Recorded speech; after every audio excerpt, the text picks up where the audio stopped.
বিসমিল্লাহির রহমানির রহিম। আসসালামু আলাইকুম রহমতুল্লাহ। আমি মোহাম্মদ ইসমাইল তালুকদার। এটা একটি আপনার পুরাতন একটি কম্পিউটার, যেটার আপনার হাই ভোল্টেজ আপনার ফেস টু ফেস 380 ভোল্ট থেকে 400 ভোল্ট পর্যন্ত।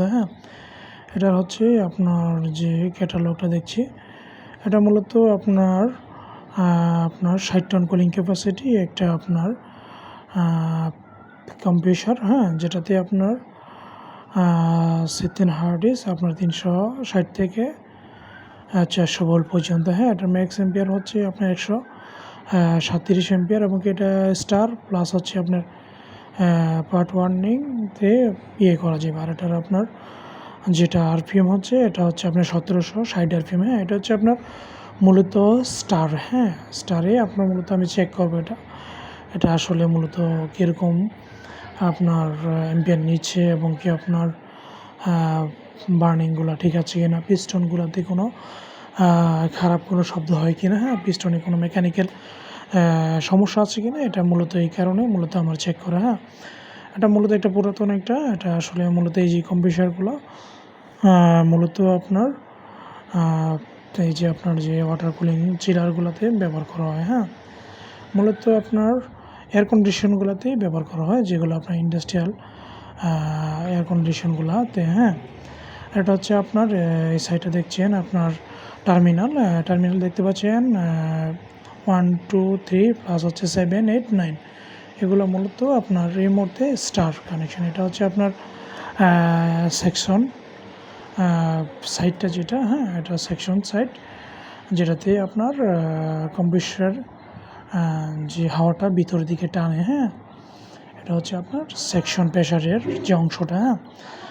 আর এটা আপনার মূলত কম্প্রেসরটা যেটা আপনার R22 রেফ্রিজারেটর ব্যবহার করা হয়েছে। এই যে দেখতে পাচ্ছেন পুরাতন বিদায়, দেখেন কীরকম পরিমাণে ময়লা দেখতে পাচ্ছেন ভিতরে। এটা অবশ্য যারা আছে ওরা ক্লিন করার পরে এটাকে আপনার চিলার ইনস্টল করা হবে। মূলত পূর্বে যে চিলারে যে আপনার কম্প্রেসরটা, এটা আপনার অলরেডি খারাপ হয়ে যায়, এই কারণে মূলত ওরা বলছিল যে পুরাতন একটা রিকন্ডিশন এটা ইনস্টল করার জন্য। আর রিচার্জ সেকশন বুঝবেন কীভাবে, যে সাইড দিয়ে আপনার ডিচার্জ মানে হাওয়া বাইর হবে, ওটা হচ্ছে আপনার ডিচার্জ। আর যেটাতে হাওয়া ভিতর দিকে টানবে ওটা হচ্ছে আপনার দেখেন আমরা রিমুভ করে ফেললাম। এটা হচ্ছে আপনার সেকশন প্রেশার, ওই সাইডটা হচ্ছে আপনার ডিচার্জ প্রেশার।